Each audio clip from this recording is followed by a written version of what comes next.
Hello students.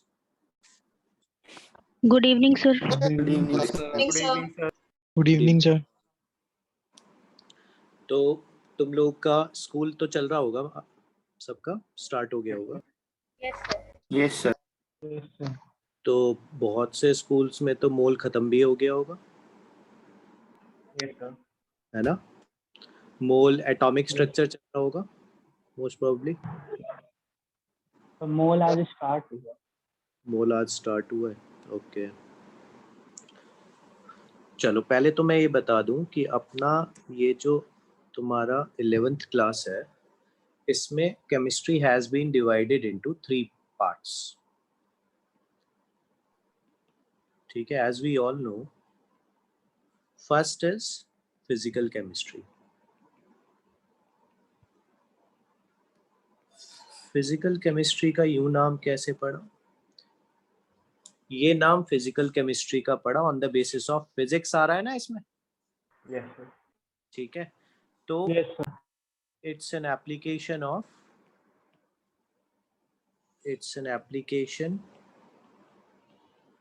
using physics and mathematical physics and its mathematical application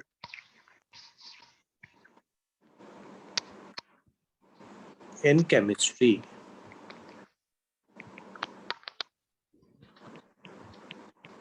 clear हो गया? क्यों physics का क्यों बोल रहे हैं? क्योंकि बार बार अगर मैं रिलेटिव एटॉमिक मास की बात करूंगा, बार बार अगर मैं ग्राम बोलूंगा तो ग्राम का जो सेंस है that is mass, and mass किस में आया बच्चों? यूनिट्स एंड डायमेंशन में एम, कैपिटल एम। फिजिक्स है कि नहीं? Yes, sir. Yes, sir. although it's Yes, a bit sir. different, वहाँ यू से mg, वहाँ आप m इंटू जी बोलते हो, यहाँ हम सिर्फ मास बोलेंगे, इतना डिफरेंस जरूर है। ठीक है, अब 11th में हमें जो फिजिकल के टॉपिक्स पढ़ने हैं वो सब अभी मैं वर्कआउट कर देता हूँ तुम्हारे सामने। जो दूसरी ब्रांच है बच्चों केमिस्ट्री की, that is Organic. Chemistry. Inorganic chemistry. organic chemistry deals with Organic compounds. yes, Organic compound. Carbon and its compounds. its compounds. Carbon and Very good. And third is inorganic chemistry. Inorganic chemistry deals with all other elements leaving carbon. carbon. Yes, properties and deals with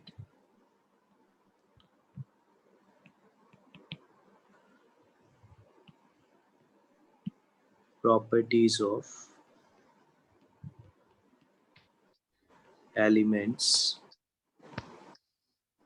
other than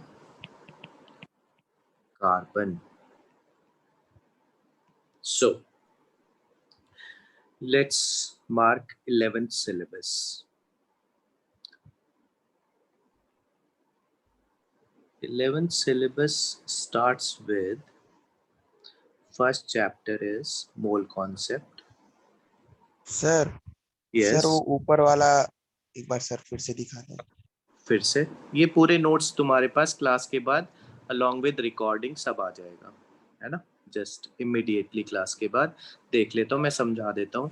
it's an application using physics and it's mathematical applications in chemistry. नाम पड़ा physics से, ठीक है। Physics से क्यों नाम उठाया? क्योंकि अगर हम एटॉमिक स्ट्रक्चर पढ़ेंगे, ठीक है, वहाँ पे इलेक्ट्रॉन वोल्ट पढ़ेंगे, तुम्हें लगेगा कि अच्छा खासा यूज है फिजिक्स का, तुम्हें ये फील होने लगेगा। सर, हाँ बोलो। सर आप फिजिकल केमिस्ट्री पढ़ाएंगे? फिजिकल इनऑर्गेनिक पढ़ाऊंगा। Okay sir. है ना। चलो 11th में जो फर्स्ट चैप्टर है बच्चों, that is mole concept. Second we will be dealing with atomic structure. ठीक है, बिल्कुल। हाँ बोलो बोलो। सर फिजिकल केमिस्ट्री की अलग कॉपी बनेगी? फिजिकल की अलग बनेगी, मैं सब बता रहा हूँ अभी, बिल्कुल आराम से देखते रहो। 11th में हमें चैप्टर कितने करने, कुछ ये तो आइडिया चले पहले, है ना। Yes sir. चलो, थर्ड चैप्टर इज बच्चों पीरियोडिक टेबल, जो 10th में पढ़ा ना, आयनाइजेशन एनर्जी, एटॉमिक साइज का, Yes, sir. Yes this is, and periodic in element, ठीक बात। फोर्थ इज केमिकल बॉन्डिंग, ये थोड़ा सा लैंग्दी चैप्टर हो जाता है, केमिकल बॉन्डिंग, ठीक है। मैं मार्क करता चलूं। Mole concept is in physical chemistry. Atomic structure बच्चों हम तो फिजिकल केमिस्ट्री मानते हैं, ठीक है, बट जेडी ली एक बुक है, सुना है जेडी ली कंसाइज इनऑर्गेनिक केमिस्ट्री, किसी ने सुना हो? हाई फाई बुक के नाम, तो वहाँ पे एटॉमिक स्ट्रक्चर इनऑर्गेनिक में है बेटा, ठीक है। This is purely inorganic chemistry, this is purely inorganic chemistry. बिल्कुल जो अपना सीक्वेंस है that is strictly according to school और एनसीईआरटी। हम एक चैप्टर भी इधर उधर कर ही नहीं सकते, मजबूरी है हमारी, क्योंकि इसमें जब तक हम इलेक्ट्रॉनिक कॉन्फ़िगरेशन ऐसे लिखना नहीं सीखेंगे, सुना है ऐसे, ये this, Yes, sir. Yes, sir. SPDF। हाँ, तो ये लिखना नहीं सीखेंगे तो हम ये समझ में नहीं आ सकता, ये समझ में नहीं आएगा तो ये समझ में नहीं आ सकता, तो इसमें सीक्वेंस के साथ छेड़छाड़ हम कर ही नहीं सकते, ठीक है। Fifth, now we will move to states of matter, NCERT कहती है, बट हम तो गैसियस स्टेट बोलते हैं इस चैप्टर को जेई के लिए। Yeah, it's a chapter of physical chemistry, very important chapter, IIT में काफी वेटेज है इसका, ठीक है। Next chapter is thermodynamics. Thermodynamics is again a physical chemistry chapter, and thermochemistry भी लिख देते हैं इसमें। What we are going to deal with in thermodynamics? बताता हूँ, ठीक है। थर्मोडायनेमिक्स में बच्चों हम डील करेंगे ये work minus P delta V, work निकालना सीखेंगे, टाइप्स ऑफ प्रोसेस सीखेंगे, isothermal, isobaric, isochoric, internal energy का चेंज निकालना सीखेंगे, मतलब ट्रांसफॉर्मेशन ऑफ, मतलब conversion of one energy term to another energy. Suppose करो एक सिस्टम है मेरे पास आइडियल गैस का, ठीक है, उसको मैंने क्यू हीट प्रोवाइड करी, ठीक, तो सराउंडिंग्स है ये और ये सिस्टम है, ठीक है। तो क्यू हीट अगर मैंने सिस्टम को दी, ठीक है, तो फर्स्ट लॉ ऑफ थर्मोडायनेमिक्स क्या कहता है कि एनर्जी टोटल कंजर्व रहनी चाहिए, ठीक है, यूनिवर्स की। तो ये जो हीट है, इस हीट से ये कुछ वर्क करेगा, पिस्टन ऊपर आ जाएगी और बाकी उसका कुछ इंटरनल एनर्जी में चेंज हो जाएगा। ये सब हम चेंजेस किस में डील करते हैं, एनर्जी किस में डील करते हैं, थर्मोकेमिस्ट्री एंड ये फिजिकल के चैप्टर है, ठीक है। अगेन हमारे, हाँ बोलो सर ये जो थर्मोडायनेमिक्स चैप्टर है, तो सर ये केमिस्ट्री और फिजिक्स में जो है वो तो एक ही चीज या फिर अलग है? बिल्कुल सेम है, बस हमारा साइन कन्वेंशन उनसे बिल्कुल उल्टा है, लेकिन आंसर सेम आएंगे, ठीक है, आंसर सेम आएंगे। हमारा sign convention, IUPAC sign convention थोड़ा सा डिफरेंट है। ये दो चैप्टर हैं बेटा, ये बहुत ज़्यादा हैं एक्चुअली इम्पोर्टेंट आईआईटी के पर्पस से, chemical equilibrium and ionic equilibrium, जिसको एनसीईआरटी में एक ही चैप्टर में डील कर रखा है, बट हमारे लिए दोनों अलग चैप्टर हैं, दोनों फिजिकल केमिस्ट्री के हैं, ठीक है। अच्छा, अब मैं बता दूं, आराम से देख लो, मोल, एटॉमिक, पीरियोडिक बॉन्डिंग, दो बीच में इनऑर्गेनिक के आ गए, ठीक है। बाकी फिर गैसियस स्टेट, थर्मोडायनेमिक्स, केमिकल, आयनिक, ठीक है। फिर बीच में आ जाएगी, बीच में कुछ क्लासेस ऑर्गेनिक की लगने लगेंगी, क्योंकि वहां फिर IUPAC एंड आइसोमेरिज्म डील होगा। ठीक है, ये आगे आपका कौन सा चैप्टर हो गया बेटा? ऑर्गेनिक। ठीक है, अच्छा फिर होगा आपका इलेक्ट्रॉनिक इफेक्ट्स। ऑर्गेनिक केमिस्ट्री में इलेक्ट्रॉनिक इफेक्ट्स आएंगे, जिसको सम बेसिक प्रिंसिपल्स लिखा है ऑर्गेनिक केमिस्ट्री में, ये भी ऑर्गेनिक। ठीक है, फिर हाइड्रोकार्बन्स, ये भी ऑर्गेनिक।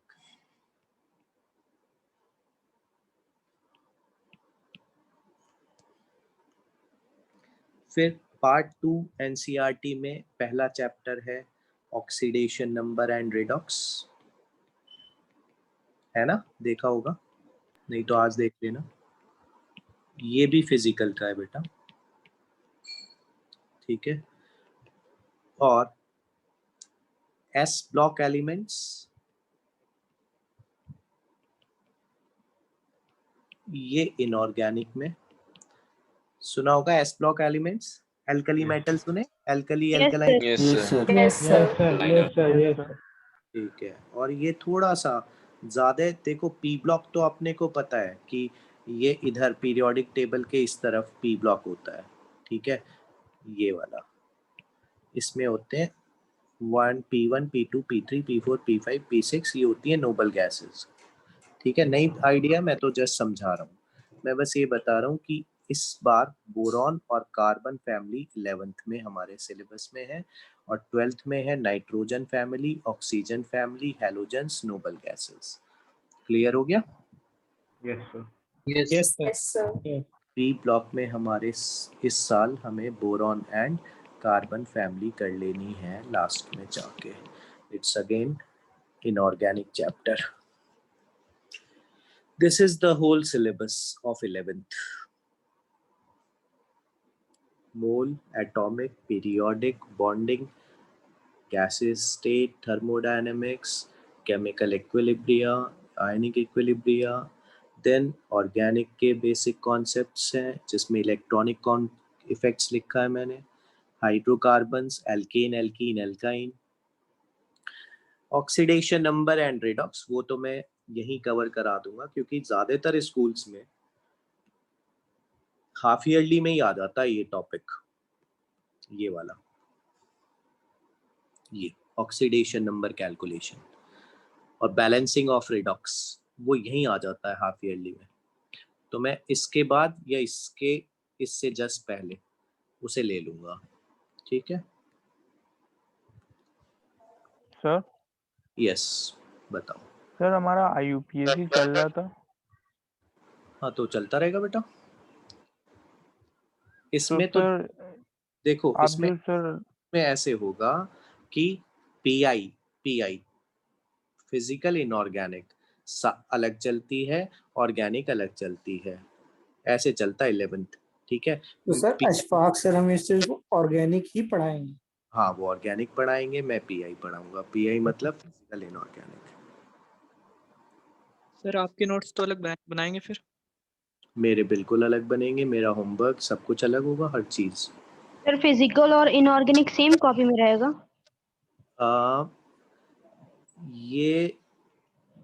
ये दो में एक कॉपी तुम्हारी ऑलमोस्ट फिल हो ही जाएगी। ठीक है, तो इन दोनों के लिए अलग कॉपी बना लेना, बेटर रहेगा यस सर। ना? तो इनऑर्गेनिक की अलग कॉपी हो जाएगी, और ऑर्गेनिक की तो बिल्कुल अलग रहेगी बच्चों। सर फिजिकल और इनऑर्गेनिक दोनों की मतलब सेपरेट रहेगी?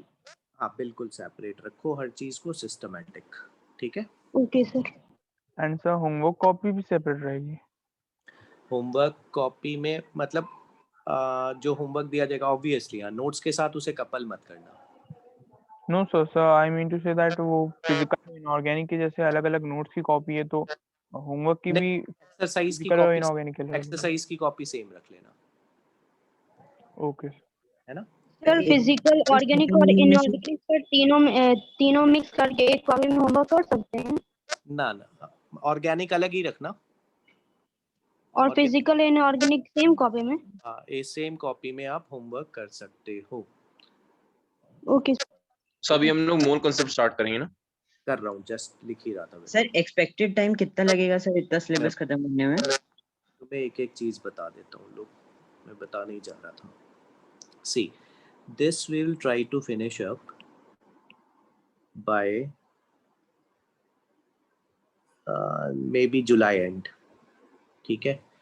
ये 1 वीक का चैप्टर है, प्रॉबेबली 1.5 वीक्स, ठीक है। ये एक अच्छा चैप्टर है, थोड़ा टाइम टेकिंग है, ठीक है। तो मेरा जो टारगेट रहेगा बेटा, ये 4 चैप्टर आपके, ठीक है। मेरा टारगेट रहेगा अगस्त end, maybe first week तक चले जाए सितंबर के, ठीक है। बाय सितंबर end I will complete this, ठीक है। अक्टूबर थर्मोडायनेमिक्स एंड केमिकल, बाय नवंबर आयनिक एंड, साथ में फिर कोई ब्लॉक ले लेंगे, ये ले लेंगे, ठीक है। और तो साथ में क्योंकि फिर ऑर्गेनिक भी स्टार्ट हो जाएगी अक्टूबर के आसपास, नवंबर से, तो थोड़ी क्लासेस पीआई की कम होंगी, तो थोड़ा ये नवंबर आपका थोड़ा सा दिसंबर हो जाएगा। समझ में आ रही है बात? Yes sir. Yes. तो bye January and we will complete the entire syllabus.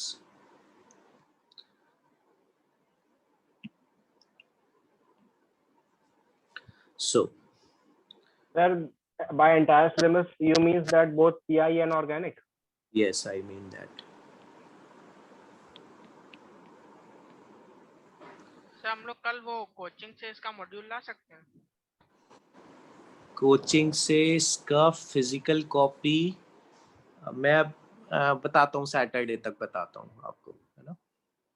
Next class में बताता हूँ अपनी।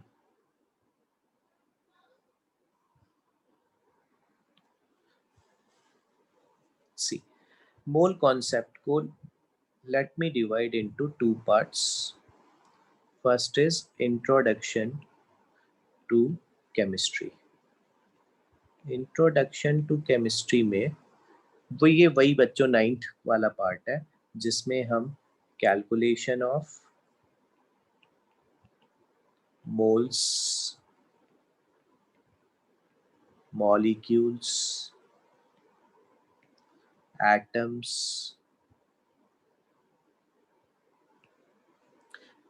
Relative atomic mass AMU,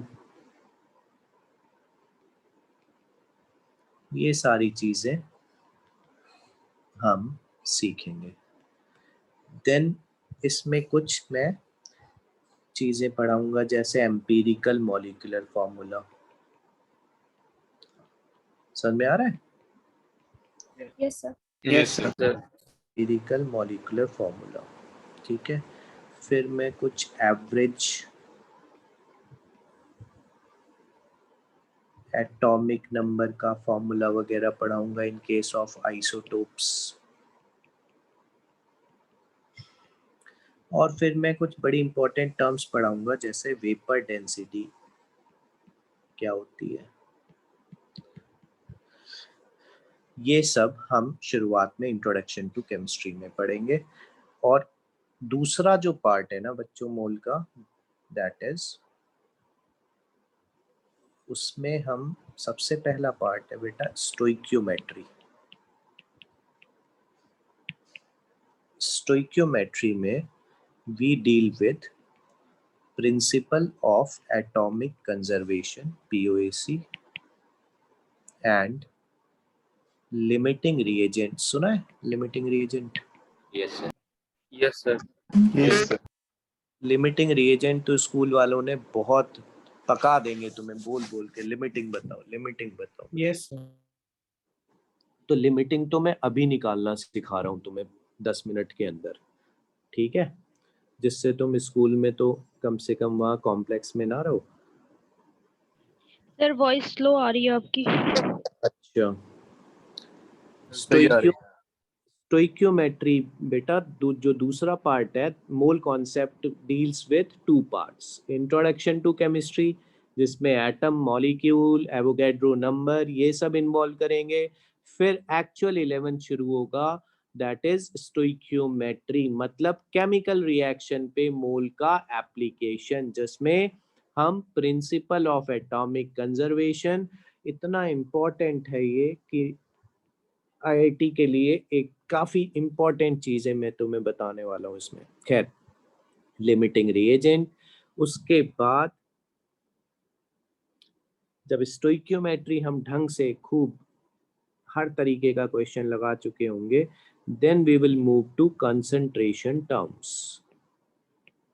concentration terms बड़े सारे हैं, जैसे तुमने सुना हो मोलैरिटी, मोलैलिटी, सुना है? Yes sir. Yes, sir. Yes, sir. Yes, sir. Yes, sir. Yes, sir. Mole fraction, percentage by mass, percentage by volume, parts per million, parts per billion. So this is the whole mole concept that we have to study.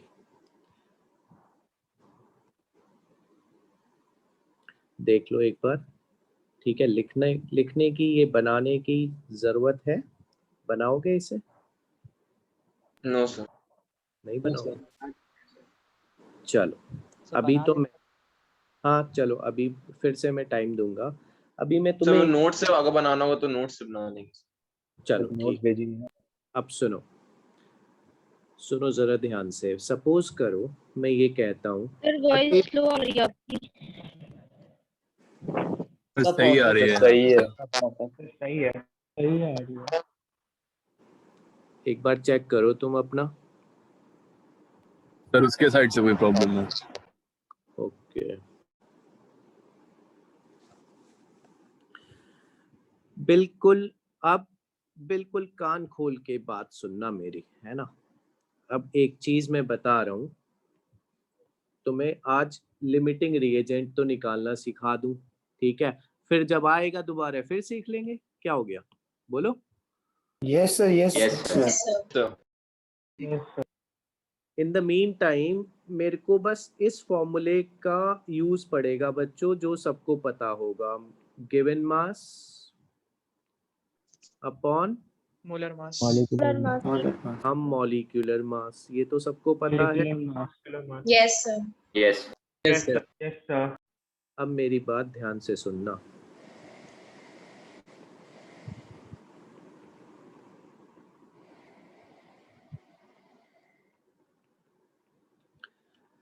बताओ, ये हटा दूं तो reaction unbalanced है? Yes Yes. ये Yes. लगा दूं तो रिएक्शन बैलेंस्ड है? Yes, sir. Yes. Yes, sir. चलो सपोज करो मैं कहता हूं कि मैंने t इक्वल्स टू 0 पर इसके 10 मोल्स लिए, इसके 40 मोल्स लिए, ऑब्वियसली इसके 0 होंगे। यस ठीक, अब सुनो ट्रिक सुनो। ये बताओ, अगर मैं दो तरीके से समझा रहा हूँ, ठीक है? फिर तुम ही बताना कौन सा आसान है। ये बताओ कि अगर मैं इस गिवन मोल को पहले तो स्टोइकियोमेट्री से डिवाइड कर लूं, ठीक है? अब मुझे ये बताओ कि इसमें स्मॉलर क्वांटिटी कौन सी है? 10 की 40/3? 10 ठीक है, तो स्मॉलर क्वांटिटी को मैं जब रिएक्शन कंप्लीशन मानूं तो स्मॉलर क्वांटिटी को मैं 0 कर देता हूं, और फिर इस स्मॉलर क्वांटिटी को बच्चों हर एक बाकी रिएक्टेंट से सब्ट्रैक्ट कर देता हूं, ठीक है? अगर तीसरा रिएक्टेंट भी होता उससे भी मैं 10 सब्ट्रैक्ट कर देता। इतनी बात समझ में आई? Yes. हर प्रोडक्ट के नीचे लिख देता, अगर और प्रोडक्ट होते ना तो मैं इनके नीचे भी 10-10 लिख देता। सर रिपीट कर दीजिए। फिर से सुनो सर टी क्या लिया? हाँ सुनो, टी फिर से बता रहा हूं। इसके टाइम इनिशियली 10 मोल है बेटा, 40 मोल है, क्वेश्चन में दिए मैंने, ठीक बात। अब मैंने कहा तुमसे कि पहला काम होगा स्टोइकियोमेट्री, मतलब रिएक्शन को बैलेंस करना है। स्टोइकियोमेट्री भूल जाओ, रिएक्शन को बैलेंस करना। रिएक्शन को तुमने कर लिया बैलेंस, 3 आ गया, 1 आ 40 दिया होगा। हाँ 10 और 40 दिया होगा। 1040 दिया है, नहीं तो कोई क्या क्वेश्चन, 1040 तो दिया ही है, ठीक है। लो लिख सर देता आप हूँ। स्टोकियोमेट्री पढ़ा रहे हैं?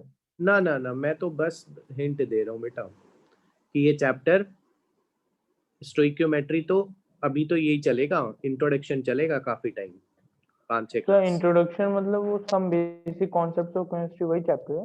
वही 10 मोल्स। एंड मैं तो जस्ट स्कूल के लिए बता रहा हूँ तुम्हें, एक ट्रिक बता रहा हूँ, उससे थोड़ा सा स्कूल में तुम्हें फायदा रहेगा अभी 1 आध महीना, ठीक है, जब तक मेरा इंट्रोडक्शन चलता है या जब तक मैं आगे वहां नहीं पहुंचता, ठीक है। सर एक बार फिर से क्वेश्चन एक्सप्लेन कर दिए सर, वो कनेक्टिविटी इशू था तो आवाज नहीं आ रही थी। क्वेश्चन लिख रहा हूँ मैं बेटा। 10 moles and 40 moles of N2 and H2 are allowed to react to form NH3, ठीक है। पूरा दोबारा से कर देता हूँ। Find limiting reagent,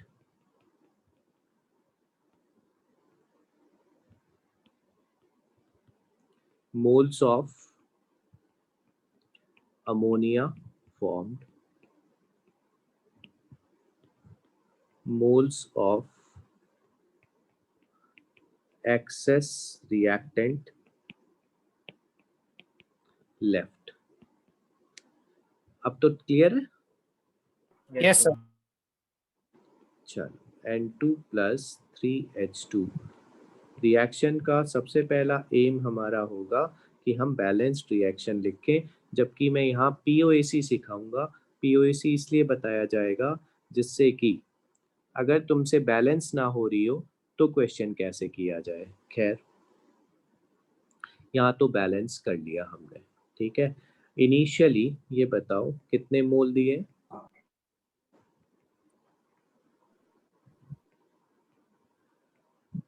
सबसे पहला काम आप स्टोइकियोमेट्री, मतलब ये जो बैलेंसिंग के बाद 1 3 2, इसी को स्टोइकियोमेट्री बोलते हैं बेटा, ठीक है। तो इससे आप डिवाइड करो। इससे जब आप डिवाइड करोगे अब डिसाइड करो कि विच इज स्मॉलर। तो बताओ 10 और 13.33 में कौन सा स्मॉलर है? 10 तो अब जैसे ही आप स्मॉलर डिसाइड कर लिया आपने, उसे कर दो खटाक से 0, है ना। और ये जो 10 मोल है ये अगर खत्म हुए हैं तो क्या हाइड्रोजन के मोल खत्म नहीं होंगे? Yes sir. अमोनिया के नहीं बनेंगे, ठीक है। अब ऐसे अगर कोई और रिएक्टेंट भी होता बेटा तो उससे भी 10 सब्ट्रैक्ट कर देते, कोई और प्रोडक्ट भी होता XYZ, उसके नीचे भी 10 10 10 लिखते चले जाते। इतना काम किस किस को समझ में आ गया? Yes sir. Yes, sir. Yes sir. Ammonia के 10 मोल 0 क्यों है? नहीं अभी रुको, तो ये शुरू में है बेटा, शुरू में कहाँ है अमोनिया? मतलब शुरू में जो है कुछ अमोनिया बनी नहीं सर, इनकम्प्लीट रिएक्शन। ऑब्वियसली 10-40 शुरू में मोल्स हैं, T = 0 में। तो मतलब रिएक्टेंट्स में 10, हर एक रिएक्टेंट में 10 माइनस करना है और हर एक प्रोडक्ट में 10 ऐड करना है। हाँ 10, उसके नीचे 10 लिखना है आपको हर प्रोडक्ट के नीचे। अभी Okay, काम पूरा नहीं हुआ, अभी रुको, है ना। अब ये बताओ जो सब्सटेंस खत्म हो गया, कंप्लीटली कंज्यूम्ड कौन है बच्चों? Nitrogen. reagent. नाइट्रोजन। N2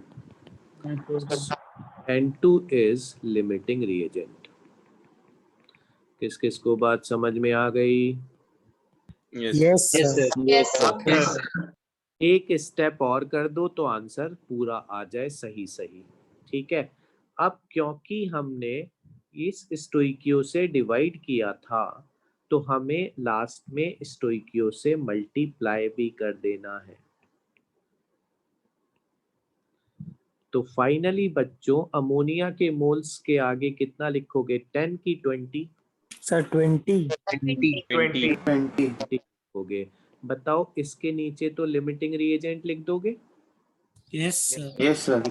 और ये बताओ जब 3 अंदर मल्टीप्लाई करोगे तो ये 10 बचेगा कि नहीं? Yes, sir. Yes, sir. ठीक है, तो इसके आगे क्या लिख दोगे, जो एक्सेस में 10 बच moles उसके आगे आप 10 लिख दोगे और of लिमिटिंग H2. रिएजेंट को आप N2 लिख दोगे। ठीक बात। अब सम अप कर देता हूँ फिर से, ठीक है। फिर 5-7 क्वेश्चन करके हम फिर इंट्रोडक्शन टू केमिस्ट्री स्टार्ट करेंगे, ठीक है। इसके लिमिटिंग निकालना मैं इसलिए सिखा रहा हूँ, स्कूल में तुम्हें थोड़ा सा इनिशियली प्रॉब्लम ना फील हो। तो हमेशा सपोज करो कि यहाँ मोल के बजाय मास दिया होता, तो बताओ मास को, गिवन मास को इससे डिवाइड करके मोल निकाल लेते। Yes, sir. चलना अपने को मोल में ही है बच्चों, यहाँ मास नहीं रख सकते, लिमिटेशन है ये, ठीक है। किस में चलना है अपने को? मोल में। उसके बाद अपने को रिएक्शन बैलेंस करना है सबसे दूसरी बात। फिर वो जो बैलेंस के बाद ये जो स्टोइकियोमेट्रिक कोफिशिएंट कहलाते हैं, ये इनसे डिवाइड कर देना है गिवन मोल्स को। फिर देखना है आपको कि कौन सी छोटी क्वांटिटी है। छोटी क्वांटिटी को आपको 0 कर देना है, उसे लिमिटिंग मार्क कर देना है, और जो छोटी क्वांटिटी है वो हर रिएक्टेंट से सब्ट्रैक्ट करते चलेंगे, हर प्रोडक्ट के नीचे लिखते चलेंगे। बोलो। Yes. हर प्रोडक्ट के नीचे लिखते चलेंगे। लास्ट का जो काम होगा वो ये होगा टू ऑब्टेन फाइनल आंसर, कि क्योंकि हमने 3 से डिवाइड करा था तो 3 से मल्टीप्लाई जरूर कर दें, 2 से मल्टीप्लाई जरूर कर दें, आंसर्स तभी सही आएगा, नहीं तो गलत आएगा, ठीक है। अब इसका दूसरा मेथड बताता हूँ, ठीक है। एक्चुअल क्या है ये देखो, एक्चुअली क्या हो रहा है कि ये बताओ इस 1-3 से ये क्या सजेस्ट कर रहा है कि 1 मोल के लिए 3 मोल चाहिए। The ratios in which they are reacting. Yes, यही बता रहा हूँ कि 1 मोल के लिए 3 मोल चाहिए, यही तो बता रहा है ना ये 1 और 3। Yes, sir. उसका 1 मोल इसके 3 मोल से रिएक्ट करेगा और इसके 2 मोल बनाएगा। Yes, sir. Yes, sir. इसके है ना, तो ये मोलर रेशो होता है बेटा स्टोइकियोमेट्री, मास रेशो नहीं होता। क्योंकि जब मैं पढ़ाऊंगा ना स्टोइकियो तो मैं ये बताऊंगा कि मास तो कंजर्व रहता है, तो 1 ग्राम 3 ग्राम क्या 2 ग्राम में कन्वर्ट हो सकता है? No, sir. नहीं हो No, सकता।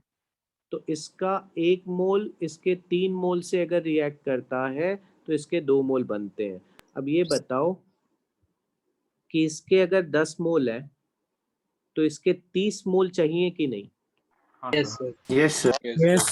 Yes, sir. अब बताओ मुझे 30 से ज्यादा है कि कम है? ज्यादा।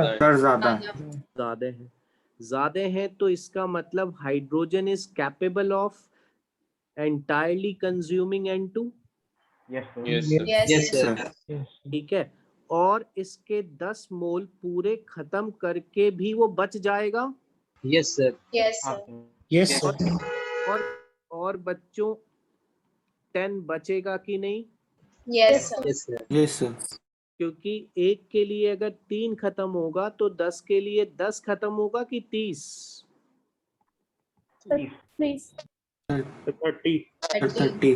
30 खत्म होगा ना। 1 के लिए 3 यूज होगा तो 10 के लिए 30 यूज अप होगा ना। Yes, sir. तो 10 ही तो बचेगा। Yes. ये देखो ये 10 बचा था, ठीक है। अब Yes. मान लो अमोनिया बनाना है आपको, ठीक है। तो ये बताओ 1 से कितने मोल बनते हैं बेटा? 2. तो लिमिटिंग रिएजेंट से डायरेक्ट प्रोडक्ट बना सकते हो। 1 से 2 तो 10 से 20। हाँ, अगर इससे बनाना चाहते हो तो जो मैंने अभी लिखा था 30 माइनस 30, तो ये बताओ इसके 30 से अमोनिया बनाओगे कि इसके 10 से अमोनिया बनाओगे? 10 तो बचा है, 30 रिएक्ट कर रहा है, तो 30 जो रिएक्ट कर गया ना, तो उससे अमोनिया बनेगा। ठीक है, तो कैसे? अब 3 से कितना बोलो? 2 1 से 2/3 2/3, तो 30 से 2/3 into 30. Got it? Yes, sir. Yes, sir. ठीक है, तो अब बताओ कौन सा मेथड तुम्हें ठीक लगा? सर सेकंड वाला। So first second sir first.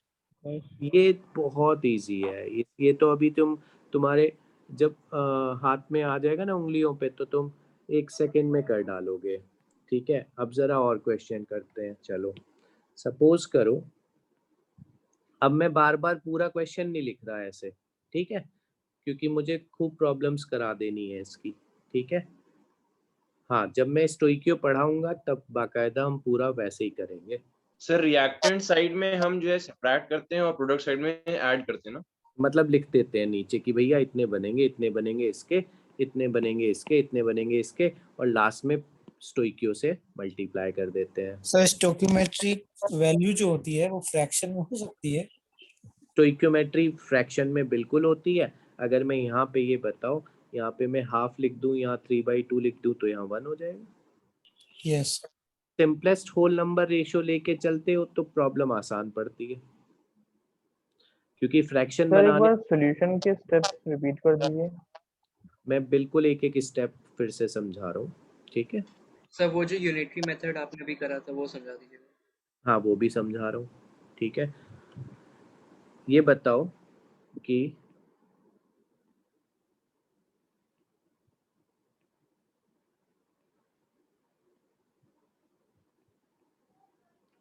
One mole N2 is equivalent to कितने मोल H2 बेटा? 3 moles. तो 10 moles N2 are equivalent to 30 moles. 30 mole. ठीक है, and we have how many moles?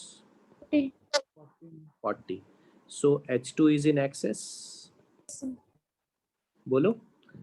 And N2 Yes, sir. N2 will be completely consumed. Yes, sir. इतना है समझ में? Yes, sir. ठीक है, अब N2 is limiting reagent, and how much hydrogen is left? 10 mole. Yes, 30 is equal to 10 is equal to moles of hydrogen left. अब 1 mole of N2 give 2 mole of NH3, so is equivalent to 2 mole of NH3. So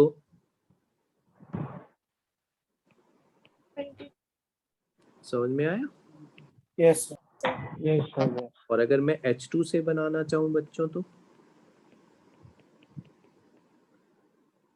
यहाँ 30 लिखूं? Yes 30 Yes, sir. ठीक है, तो 3 moles equivalent to 2, सो 30 से कितने बनेंगे? तो 30 क्यों लिख रहे हैं? 20। 30 इसलिए लिख रहे हैं क्योंकि 30 यूज अप हुए, और यूज्ड अप से अमोनिया बनेगा कि लेफ्ट से अमोनिया बनेगा? Used up. Use up. ये तो लेफ्ट है ना बेटा, नहीं आया समझ में? सर आया। अच्छा, बहुत बारी बच्चे ये करते हैं कि 20 यहाँ से भी बना दिए, 20 यहाँ से भी, आंसर 40 लिख दिया, है ना? तो ऐसी गलती कभी मत करना। इन दोनों की कंबाइन कोलिजन से अमोनिया बन रही है, बना लो किसी से भी, ठीक है, बट ऐड नहीं होगा। किस किस को बात समझ में आ गई? Yes, sir. Yes, sir. Yes sir. Sir एक 2 और समझ आ गया सर, 1 एक बार स्टेप बता दीजिए। वन तो मैं इतना बुक्स कराऊंगा, और तुमसे इतना कराऊंगा ना, अभी तो बहुत टाइम है, आधा घंटा। 1 तो मैं कराता रहूंगा अभी आधा घंटा तुम लोगों से, चिंता मत करो, क्योंकि मुझे यही कराना है आज। ठीक है, introduction to chemistry I will start in next term, ठीक है? Yes Yes. Yes. तो स्कूल में मेथड 1 से करते हैं कि 2 से? स्कूल का तो उसका एक अलग ही मेथड। यस स्कूल में आप डिपेंड करता है टीचर कैसे हैं भाई, ये तो personal लंबे हाँ स्टेटमेंट्स लिख के। हाँ लंबे स्टेटमेंट लिखो। हाँ तो अब बट जेई में तो आप एक एक सेकंड में ऐसे करो। अच्छा एक चीज बताऊं तुम्हें, एक चीज, अगर मैं ना इसको यहाँ, तुम्हें ये वाला मेथड आसान क्यों लगा अभी थोड़ी देर में समझ में आएगा। तो बहुत बच्चों ने कहा सर मेथड 2 भी बहुत बढ़िया है, ये भी आसान है ना? यस सर है ना? अभी जरा मेथड 1 में एक बार और एक्सप्लेन कर दूं। रिएक्शन बैलेंस करोगे, इसके नीचे मोल लिख लोगे, स्टोइकियोमेट्री यानी इससे डिवाइड करोगे, छोटी क्वांटिटी देखोगे, उसे 0 करोगे, उस क्वांटिटी को सारे रिएक्टेंट से सब्ट्रैक्ट करते जाओगे और हर प्रोडक्ट के नीचे लिखते जाओगे, जो खत्म हो जाएगा दैट विल बी लिमिटिंग, जो बचेगा वो कैसे निकालना है। लास्ट स्टेप में आपको, क्योंकि स्टोइकियो से डिवाइड करा है तो आपको स्टोइकियो से मल्टीप्लाई करना जरूरी है टू ऑब्टेन फाइनल आंसर। ठीक, अब जरा एक चीज और बताता हूं। हम कहते हैं कि भैया तुम सब बहुत सारे इस क्लास में नौजवान लोग हैं, एकदम 11वीं में आए हैं, 11th में आए हैं, बिल्कुल आईआईटी के लिए तैयार हैं, नौजवान बच्चे। ठीक है, तो नौजवान का कभी तुमने अगर सेंस सोचा हो कि भैया नौजवान क्यों बोला गया, क्योंकि अभी तुम में इतनी एनर्जी है, इतनी ताकत है कि तुम अकेले 9 के बराबर हो। ठीक बात? तो ऐसे ही मैं ये बता रहा हूं कि यहाँ पे ये N2 3 जवान है, 3 जवान, ये अकेला 3 के बराबर है, ये अकेला 3 के बराबर है, ये अकेला 3 के बराबर है। तो ये बताओ, एक तरफ तुम थे, एक तरफ एक नौजवान बच्चा, ठीक है, उधर से 8 लोग आए, ठीक है, उधर से 8 लोग आए, उनमें से एक भी नौजवान नहीं है। ठीक है, तो ये बताओ ये नौजवान बचेगा कि 8 लोग बचेंगे? नौजवान। नौजवान है ना, क्योंकि इसका एक ही 9 के बराबर है। बताओ, ठीक है। तो अब मैं क्या करूं, अब मैं ये करूं कि इस 8 को ना 9 से डिवाइड कर दूं। तो बताओ, अब तो मैं 1 और 8/9 को सीधे सीधे कंपेयर कर सकता हूं। यस वही काम किया बेटा, वही काम किया कि ये N2 एक 3 के बराबर थी, ठीक है, जैसे एक 9 के बराबर था तो उधर से 8 आए थे, तो 8 को 9 से डिवाइड कर दिया था। तो ऐसी ये 40 को ना 3 से डिवाइड कर दिया। तो इससे मेरा ये पता चला कि भाई अब, ठीक है, जैसे इधर का एक नौजवान, उधर के 8 लोग, तो उधर के 8 को मैंने अगर 9 से डिवाइड कर दिया तो अब ये कंपेरेबल चीज हो गई कि नहीं, बताओ? Yes sir. Yes sir. Yes sir. है ना? तो ये इसका बेसिक एक और तरीका है समझने का, अपने दिमाग को तसल्ली देने का कि आखिर क्या हो रहा है। ये हो रहा है कि इसका एक इसके 3 के बराबर है, तो इसके 3 से इसे पहले ही डिवाइड मार दो और अब तो कंपेयर कर सकते हैं। ठीक है, अब सर आपने वो डैश क्यों बनाया है NH3 के नीचे? ये डैश बेटा ऐसे ही बना दिया, 0 लिख दो। सर सेकंड वाला भी एक बार बता दीजिए। सेकंड भी बता देता हूँ, सब बता रहा हूँ। एक बार जरा ये और देख लो, है ना। मैं एक चीज बता रहा था कि तुम्हें ये वाला क्वेश्चन ऐसे मेथड 2 से आसान क्यों लगा। ठीक है, अब ये जो मैं क्वेश्चन दे रहा हूँ ये मेथड 2 से आसान नहीं लगेगा। देखो ये 10 है ना, और ये सपोज करो 27, ठीक है, चलो पहले मैं मेथड 2 से ही करता हूँ। ठीक है, मेथड 2 से। तो बताओ 1 मोल के लिए कितने मोल चाहिए? 30 30। तो 10 के लिए 30 चाहिए। 30 300 एक मोल 300 के 3 नहीं, सॉरी 1 मोल के लिए बेटा 3 चाहिए। यस तो सर 10 के लिए 30 30 सिर्फ 9 रिएक्ट करेंगे। एक सेकेंड, बस मेरी बात सुन लो पूरी। अब ये बताओ कि 10 के लिए 30 चाहिए, 30 लिए कि 30 नहीं लिए? नहीं लिए नहीं है। नहीं कम है। हाइड्रोजन कम पड़ गया कि नहीं? Yes yes sir. Hydrogen limit हो गया कि नहीं? Yes sir. अब मुझे अगर इसके ये एक्सेस में हो गया, अब अगर मुझे इसके मोल्स निकालने हैं तो मुझे फिर रेशियो प्रपोर्शन का सहारा लेना पड़ता है। दिक्कत ये आती है बच्चों इस मेथड में कि 3 के लिए 1 के लिए 1/3, 27 के लिए इंटू 27 यानी 9 यूज होंगे और 10 - 9 1 बचेंगे। किस किस को समझ में आया? फिर से समझा रहा हूँ। मेथड 2 में 2 बार रेशियो प्रपोर्शन लगाना पड़ा। देखो पिछली बार रेशियो प्रपोर्शन एक बार ही लगाना पड़ा था तो तुम्हें लग रहा था कि सर मेथड 2 आसान है क्योंकि 10 के लिए 30 और तुम्हें लगा ये 40, तो सीधे इसे तुमने 0 कर दिया था कि नहीं? मेरी बात समझने की कोशिश कर रहे हो? यस कि पिछली बार क्या था कि यही 0 हो गया था, इस बार ये 0 हुआ है तो फिर से दूसरा रेशियो प्रपोर्शन में टाइम लगाना पड़ा कि नहीं? कि भैया 3 के लिए 1, पहले तो ऐसे देखो 1 के लिए 3, फिर उल्टा भी देखना पड़ा कि नहीं? देखो दोबारा, यहाँ देखो अब दोबारा कि भैया 1 के लिए 3, तो 10 के लिए 30, अब लिए 27, तो हाइड्रोजन पड़ गया कम, तो हाइड्रोजन को 0 करा। अब वापस ये भी निकालना पड़ेगा कि भाई N2 कितना कंज्यूम होगा या कितना बचेगा, तो फिर वापस 3 के लिए 1 के लिए 1/3 1/3 और 27 के लिए 9 9। ठीक है, फिर वापस मतलब इसमें बताओ तुम्हें 2 बार रेशियो प्रपोर्शन लगाना पड़ा कि नहीं? 2 बार लगाना पड़ा। ठीक है, तो ऐसे थोड़ा सा कहीं भी तुम्हारा रेशियो प्रपोर्शन में दिमाग जरा सा भी इधर उधर हुआ, सब गलत। ठीक है, अब देखो जरा वो मेथड जिसका हमें खूब यूज करना है। तो रेशियो प्रोपोर्शन में वहां पे भी डिफिकल्टी होगी ना, यहाँ पे 3 या फिर उससे ज्यादा रिएक्टेंट्स आ जाएंगे। बिल्कुल। ठीक है, अब सुनो, ये हमने लिए थे बेटा, क्वेश्चन में दिए हैं 10, ठीक है, और ये 27 क्वेश्चन में दिए। लिखूं क्या क्वेश्चन? No need. क्लियर है। ओके, टेकन इनिशियली, बस इतना लिख देता हूँ। चल, ये 0, अब अपने को तो एक मेथड आता है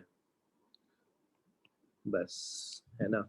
ये आपने लिखा 9, ये आपने लिखा 0, ये आपने लिखा -9, ये आपने लिखा 9, ये आपने करा इंटू 1, ये आपने करा इंटू 2, आंसर आया 18, आंसर आया 1, ये आया 1।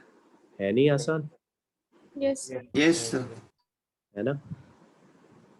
Excuse me sir. हाँ बोलो। सर प्रोडक्ट वाली साइड को हम हमेशा ही 0 लेंगे, तो जैसे प्रोडक्ट्स। हाँ शुरुआत में बेटा, शुरुआत में। नहीं तो ये बताओ, अच्छा अगर शुरुआत में इसे भी ले लूंगा तो रिवर्सिबल रिएक्शन भी तो ड्राइव हो सकती है बैकवर्ड में। तो अगर मल्टीपल प्रोडक्ट्स हैं तब? हाँ, मल्टीपल प्रोडक्ट्स का कर रहा हूँ ना क्वेश्चन। सर ये टी क्या होता है? ये बेटा टाइम है, कंप्लीशन और इनिशियल।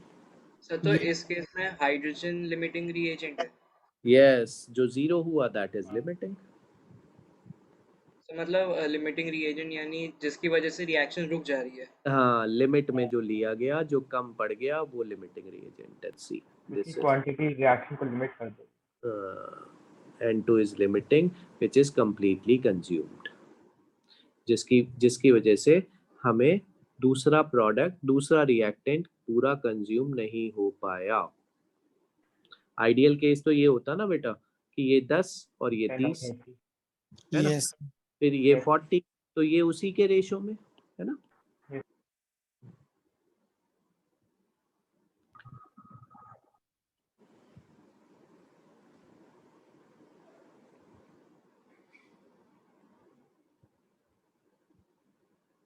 सर लास्ट क्वेश्चन में अमोनिया 18 क्यों है? अच्छा बताता हूँ। अच्छा, देखो जो खत्म हुआ है, जो लिमिटिंग है ना, लिमिटिंग के मोल्स हर प्रोडक्ट के नीचे लिखते जाने हैं और लास्ट में आपको स्टोइकियो से मल्टीप्लाई करना है।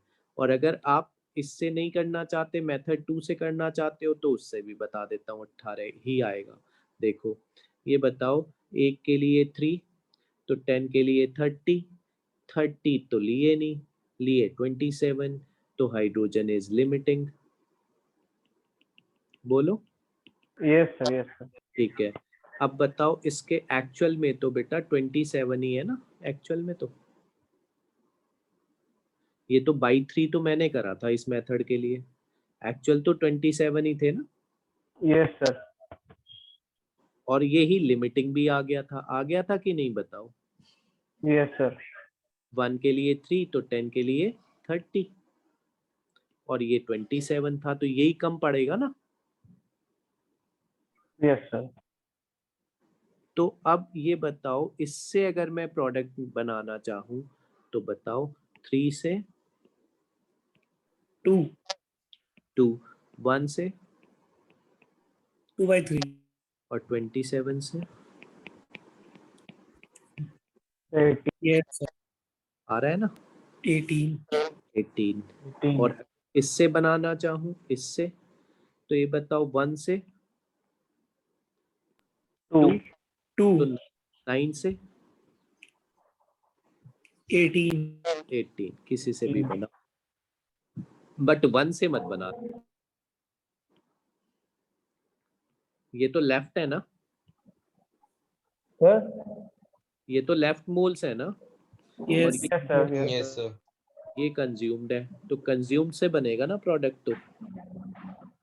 हाँ बोलो भाई बोलो, क्या सर कह रहे ये हो। इधर 0 है तो सर जब उसको 9 माइनस करेंगे तो -9 नहीं होगा? मतलब 9 माइनस नहीं है, कुछ नहीं है, ये सब्ट्रैक्शन एडिशन नहीं है। ये तो ये है कि शुरू में ये था नहीं, फिर ये बन गया 9।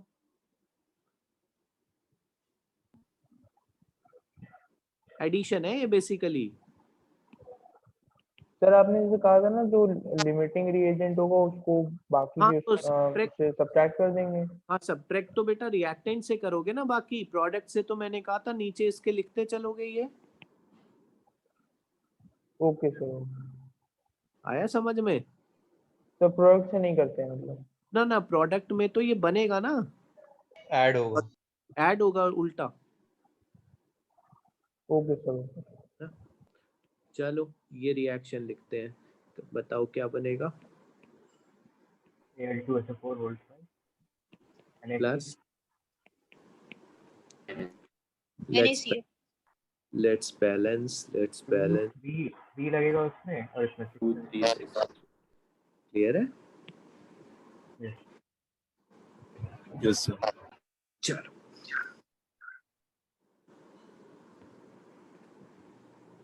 सी इनिशियली टाइम है, ये टाइम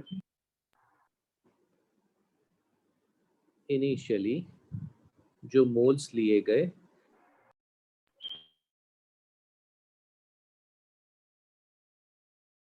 कितने मोल लिए?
सर स्क्रीन चली गई।